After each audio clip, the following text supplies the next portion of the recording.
Konsideroj se ky aktgjykim I jep zgjidhje çështjes zgjedhjes së presidentit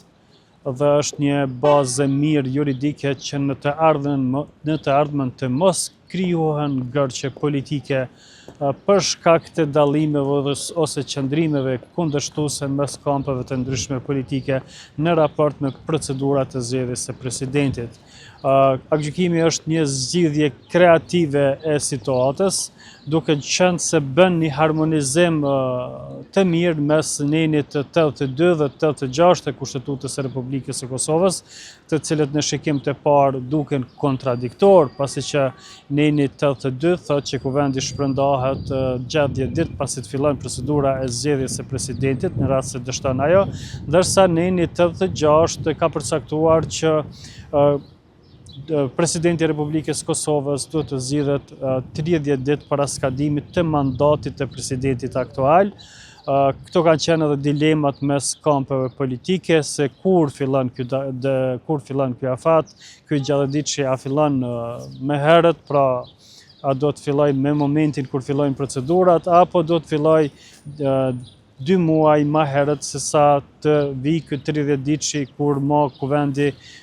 nuk do të ketë kohë ta zgjedhë presidentin, nga se presidenti do të jetë vetëm se punë e kryer.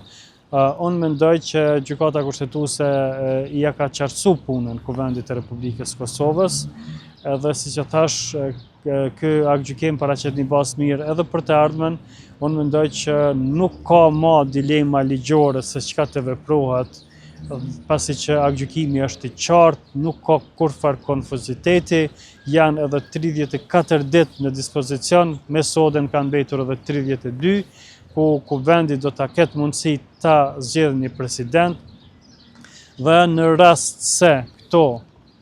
ditë skadojnë pa zgjedhjen e një presidenti nga ana Kuvendit të Republikës së Kosovës, sipas procedurave të paraparë në kushtetutë, atëherë nuk ka asnjë dilemë që vendi do të shkojë automatikisht në zgjedhje. Dhe për këto zgjedhje nuk do ndonjë dekret I veçantë, por thjesht partitë politike vetëm mund të ulen dhe të merren vesh për datën e zgjedhjeve. Se a ka shkel Kushtetutën presidenti I Republikës së Kosovës, një gjë të tillë nuk mund ta them, duke qenë se as vetë Gjykata Kushtetuese nuk e ka thënë, thjesht ajo dekretin e saj e ka shpallur si të pa efekte juridike. Nuk ka thënë as që defekti ka qenë antikushtetues, prandaj ndonë se faktikisht ai dekret është zhvlerësuar prapë se Gjykata Kushtetuese nuk e ka quajtur si dekret në frymen as kushtetuese, as kundër frymës kushtetuese, prandaj kjo çështje mbetet